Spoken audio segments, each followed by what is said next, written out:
Greetings, fellow film fans. Thanks for tuning in.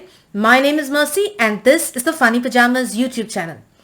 Now, it's again What If Wednesday. So, of course, I'm going to give my review for the latest episode of What If. That is, What If, in this case, zombies.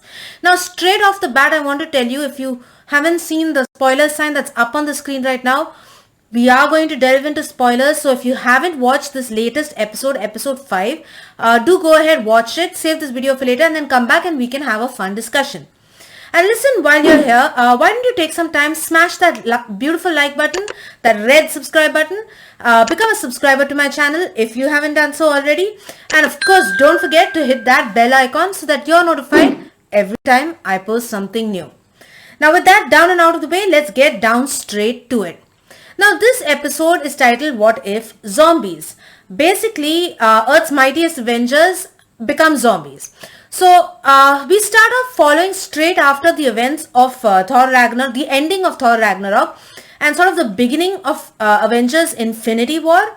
And this is where Hulk is fighting against Thanos, and Heimdall uses the last amount of his energy and sends the Hulk down to Earth to warn the other Avengers, to warn the people of Earth that Thanos is coming.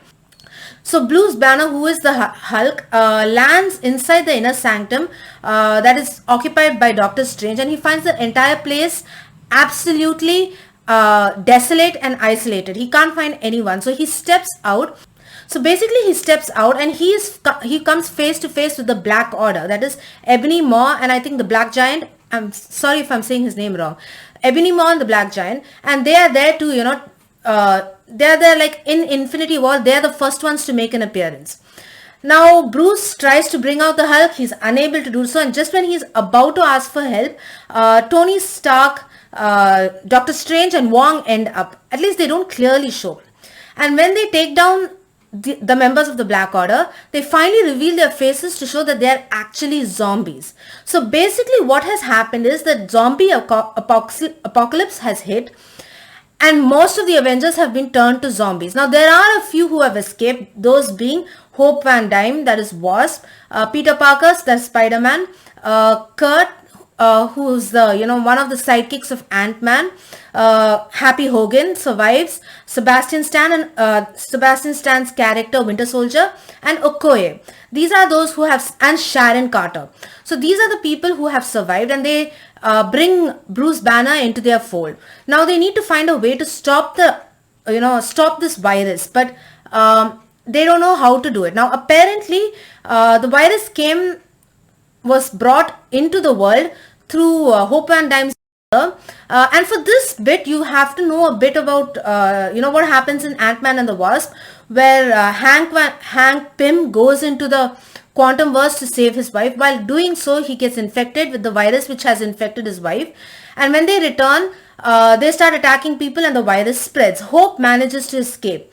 So now when current group of heroes who are together, they are doing all in their part to survive. Now they find out that there's a means to a cure. So they decide to head out. While they are heading out in their journey, they are of course faced off against millions and thousands of zombies. And what I thought was very unique in this is the makers of this particular episode really embraced the zombie genre. I was very surprised because a lot of the heavy hitters themselves ended up, ended up dying. Most of them did not make it. Particularly many of the heavy hitters whom I thought would survive ended up not surviving. So I think they totally wholeheartedly embraced the zombie genre. And I thought the way they originated the origin of the zombie virus was also pretty unique, and I thought they did a good job of that. So now we've got a group of heroes heading on towards a location where they think there might be a cure. And when they reach there, they have sacrifices on the way. Happy Hogan falls, Sharon Carter falls, Hope Van Dyne falls. So there's a small group left that finally makes it to their location, and there they find Vision. And Vision has been holding these people off with some frequency through the Mind Stone. But all is not as it seems. Soon they find out that Vision is actually luring people here to the facility so that he can feed them to Wanda, the Scarlet Witch, who's actually become a zombie.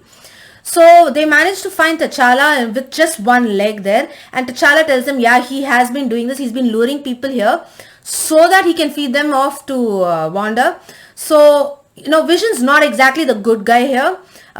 We have a fight off between all of them. There's this duke out, and then Vision realizes his mistakes, but he doesn't want to leave Wanda. So Wanda meanwhile gets loose and starts wreaking havoc. So Vision removes the Mind Stone from his forehead and essentially committing suicide and handing the stone over to the remaining survivors. And they make a dash for it. They make a dash for Wakanda where they'll have the tech to send the signal out everywhere. This signal apparently seems to, cure the disease because Vision is able to save Scott Lang, Ant-Man, but Ant-Man's only a head right now. So, all that.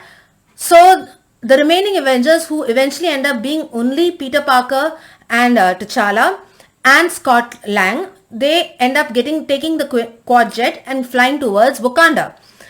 And that's about where it should be coming to an end. But unfortunately, we have Wakanda. The people in Wakanda have also been infected. And who's waiting for our heroes there? None other than zombie Thanos. And with that, the ended. Now, this did have... I wasn't very satisfied with the ending. But I'm interested that maybe if they see that people are enjoying these what-if scenarios, now that Marvel has started their own animation division, I'm kind of interested in seeing will they, further expand on all these realities, further explore them maybe. Because I am interested in seeing what happens to Peter Parker and T'Challa and what remains of Scott Lang once they reach Wakanda. That's something I would be very interested in. And I did feel like it was a cop-out ending with them not giving us a perfect resolution as such. So that was my main gripe with this episode. On the whole, the episodes seem to be getting darker and darker. Even the previous episode, there wasn't really a very good ending. It ended on a sad note. This episode follows a similar pattern. I am interested in seeing whether they will further explore all these storylines, all these realities, or whether these storylines and realities will have some sort of link to the movies coming on further ahead. Now, I felt overall this episode was very different from all other episodes, and they took a risk. It was pretty gory, pretty, violent and gory, and it was not what I would have expected from such an episode, from a what if episode. And as such, it is a refreshing change. Like I said, they wholly embraced the zombie genre and they took risks with this episode. I'm hoping it paid off. For what it was, I did enjoy it. I had a few gripes, like I said, but on the whole, I definitely enjoyed it. On a note, along with this episode being really brutal, I thought Hulk had a pretty good moment. Now, one of my main critiques of Infinity War and Endgame was that Hulk never really got his Hulk smash moment to let loose. That mainly came in the first Avengers movie where he really wrecks shop. Okay, don't get me wrong, Professor Hulk was kind of okay, but I wanted to see Hulk go all out against Thanos.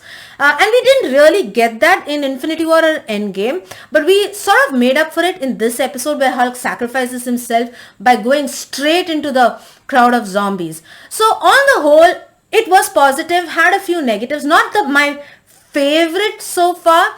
I am interested in seeing the direction in which they go. Will the other episodes also be going equally dark, or will they change it up a bit, have a lighter pace? Also, it was nice hearing the voice of the late Chadwick Boseman. And on the whole, I enjoyed this episode. So what did you think of this episode? Hit me up in the comment section down below. Let me know. If you want to contact me, the links to my contacts are all down in the description down below. So be sure to hit me up. Contact me on Twitter simply at Mercy_D. Instagram is always there at Mercy_SD. Check out the Funny Pajama Facebook page simply at Funny Pajamas. Need I say it? Pajamas with a Y. I also have a website, so go check that one out simply at www.funny-pajamas.com. I'll leave a link to it in the description down below, so please go ahead and check that out. And if you want to contact me by email, the email is up on the screen right now, simply on mercy@funny-pajamas.com. Need I say it? Pajamas with a Y. I'd love to hear from you guys. Hit me in the comment section below. I'd love to hear your thoughts. I'm going to definitely rewatch this episode. I want to pick out the little Easter eggs because that's one of my favorite things. But that's all I have for you right now. So I'm going to end this one by saying goodbye to you. And this is Mercy signing out. Bye. Have a good one, everyone.